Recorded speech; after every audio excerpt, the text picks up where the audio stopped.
सूरत शहर crime branch की तरफ से एक इस तरह से एक गैंग को पकड़ने में सफलता मिली है जो नागालैंड से वेपन लाइसेंस इशू करा के सूरत शहर में एक गजानन गन हाउस है, वहाँ से वेपन जो .32 बोर के पिस्टल, रिवॉल्वर और डबल बैरल गन्स के लाइसेंस आने के बाद यहाँ से लाइसेंस का के आधार पे जो वेपन इशूज बेचे गए जो हैं उसमें इंफॉर्मेशन ऐसी मिली थी कि इन लोगों ने फेक लाइसेंस बना के, फेक इसलिए कि उसमें 6 आरोपी ऐसे 6 लोग हैं जिन्होंने आज तक नागालैंड देखा नहीं है, नागालैंड कभी गए नहीं हैं। ये उनका वहाँ पे गलत एक घर का एड्रेस बनाया गया जो है, उस एड्रेस के आधार पे वहाँ से लाइसेंस इनके इशू हुए जो है और लाइसेंस के आधार पे यहाँ से वेपन बेचे गए। तो इसमें जो अभी तक हम लोगों ने 4 आरोपी पकड़े और 16 आरोपी को पकड़ना बाकी है। कुल 20 जितने वेपन, जिसमें रिवॉल्वर, पिस्टल और डबल बैरल गन्स हैं, ये 20 जितने वेपन्स पकड़े गए, 93 इससे कार्टिजेस हैं वो अभी रिकवर किए गए हैं। 4 आरोपी हमारे पास हैं। विगत ऐसी है कि एक हरियाणा का आसिफ नाम का एक व्यक्ति है, वो आसिफ नाम का व्यक्ति के साथ एक सूरत में रहने, कामरेज एरिया में रहने वाला सेला भाई बोडिया करके है, वो कांटेक्ट में आया। उसके कांटेक्ट से 3 गलत लाइसेंस नागालैंड से आए। उसके हिसाब से गजानन गन हाउस जो एक अतुल पटेल है जो इनका मालिक है, यहाँ से तीनों को वेपन दिए गए। उसके बाद गजानन गन हाउस के मालिक ने भी सीधे आसिफ से कांटेक्ट किया और उसके बाद से उसने भी 6 ऐसे लोग को जो उन्होंने कभी नागालैंड गए नहीं, उनके लाइसेंस इशू करवाए और उनको वेपन दिए गए।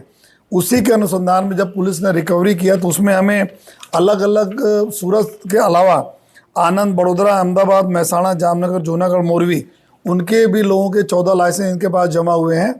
वो जमा यहाँ पे जो रिकवरी में इसलिए हमको मिले कि लाइसेंस के आधार पे जब वेपन खरीदे गए तो वेपन को उसके अंदर जो एंट्री करानी होती है, उस एंट्री कराने के लिए सारे लाइसेंसेस आसिफ को भेजे गए।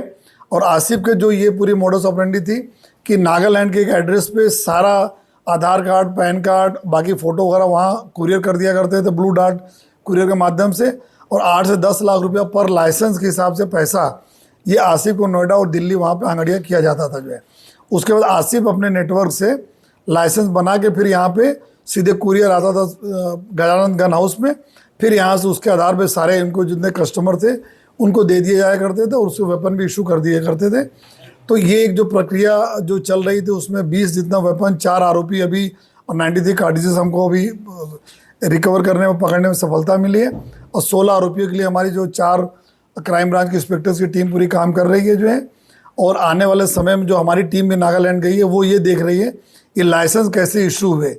कुछ केस में ऐसा भी है कि जो यूआईएन नंबर होता है, एक यूनिक आइडेंटिफिकेशन नंबर सारे वेपन्स और सारे लाइसेंस वालों के लिए एक एमएचए की द्वारा जो दी गई है, उसके अंदर भी कुछ उसके ऊपर जो एंट्रीज हुई हैं, तो वो गलत एंट्री कैसे वहाँ पर हुई, किसने किया, उसके बारे में भी हमें जो नागालैंड पुलिस है उनके साथ भी हमारा संकलन चल रहा है। और आने वाले समय में हम ये भी देख रहे हैं इनके रिमांड लेके कि इसका वेपन का उपयोग तो कहीं नहीं किया गया है। इनके अलावा और कितने लोग हैं जो वेपन इशू हुए हैं। अभी तक 51 वेपन जो गजानन गन हाउस से इशू किए गए हैं, ऐसे पुलिस के पास जो हमें रजिस्टर्स मिले उनके पास से हमें डेटा मिले हैं। लेकिन आगे और कौन कौन इसमें शामिल है उसके बारे में हमारा इन्वेस्टिगेशन चल रहा है, जो आने वाले समय में आपके साथ शेयर भी करेंगे। सर, ये जो लाइसेंस जिस रेजिडेंस से इशू किए गए हैं वो सभी एक ही है या अलग अलग है?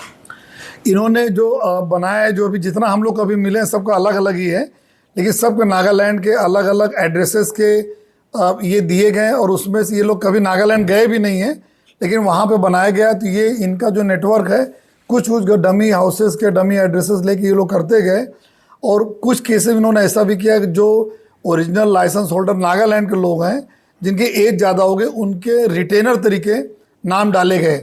जो यहाँ जिनको लाइसेंस देना तो रिटेनर तरीके गलत एड्रेस बता के उनके रिटेनर बना के नाम डाले गए, फिर उसके आधार पर वहाँ पर लाइसेंस क्रिएट किया गया कि यहीं के रहने वाला है, यहीं के लाइसेंस होल्डर का रिटेनर भी है। रिटेनर मीन्स ये होता है कभी भी उनका एज ज़्यादा हो गया, किसी प्रॉब्लम हो गई या किसी वजह से, तो उनका वेपन कैरी कर सकता है उनके साथ। वो जब जाते हैं तो उनको रिटेन करके उनको जा सकता है। उसका भी इन लोगों ने उस प्रोसेस को जो दुरुपयोग किया है और उसको अंदर लेके रिटेनर के आधार पे एड्रेस और एड्रेस के आधार पे इन्होंने लाइसेंस इशू कराए हैं। जो ये क्या पैकेज देते थे 10 लाख रुपए में कि गन ये मिलेगी, लाइसेंस इस तरीके का? ये गन के लिए नहीं, लेकिन लाइसेंस के लिए 8 से 10 लाख रुपए का पैकेज होता था इनका। और उसके बाद जो सीएम का ये अपना गजानंद गन हाउस है, उसमें से 1 से 2 लाख रुपए कमीशन इनको मिलता था जो है, बाकी पैसा भेजते थे आंगड़िया के थ्रू दिल्ली और नोएडा में आसिफ को जो है, और आसिफ फिर ये लाइसेंस आता था, उस लाइसेंस के आधार पे फर्दर वेपन जो खरीदे जाते थे वो अलग से पेमेंट करके ये गजानंद गन हाउस से वहाँ से इनको वेपन मिलते थे। ये आसिफ का कोई नक्सली आतंकवादी गतिविधियों से जुड़ा हो? ये आसिफ को क्योंकि इस तरह से वेपन निकालना और ये सारे सोफिस्टिकेटेड अच्छे वेपन्स अच्छी क्वालिटी के, एक बार आपको लाइसेंस मिल जाता है तो आपको जो भी नॉन प्रोहिबिटेड बोर्ड के अच्छे से अच्छे वेपन आप खरीद सकते हैं। तो उसके लिए हमारी सूरत क्राइम ब्रांच और एटीएस की टीम दोनों मिलकर हम लोग संकलन कर रहे हैं कि आसिफ को आते उसके पीछे भी कामगिरी हो रही है। आते इस सारी लाइन पे जो हमारा इन्वेस्टिगेशन होगा कि ये जो वेपन्स हैं ये कहीं एक तो ऑथराइज डीलर के अलावा भी कहीं और से भी आते थे, इनका कहीं और इस तरह से कितने लाइसेंस बनाए गए जो फेक लाइसेंस, फिर वो वेपन कहीं और किसी क्रिमिनलों के हाथ में पहुंचाया गया। ये सारे हमारे जो एक इन्वेस्टिगेशन के विषय हैं। सर 50 से ज़्यादा दिए गए हैं, तो ये क्या सिर्फ गुजरात है या गुजरात के बाहर भी गन सप्लाई की है? अभी तक जो हमें इनके रजिस्टर में मिले 51 जितना, वो गुजरात अपने स्टेट के अन्य जो भाग हैं, जैसे अहमदाबाद एक एटीएस के बहुत सारे हैं, अदर जैसे 20 लगभग हमारे अलग अलग जिलों के 20 वेपन्स हमारे यहाँ के दूसरे के हैं, तो अभी तक वो मिला है। लेकिन इनका ये देखा जा रहा है जो रजिस्टर इन्होंने बताया है, बाकी जितने हैं कि विदाउट इधर उधर कुछ मैनिपुलेट करके कुछ किया है, अदर स्टेट में भेजा तो नहीं, उसके बारे में हम लोग अभी देख रहे हैं। सर ये गन लेने का मकसद क्या था उन लोगों का? ये एक इन्होंने अपना स्टेटस सिंबल भी बनाया हुआ था कि गन चाहिए, कोई छोटा मोटा कॉन्ट्रैक्टर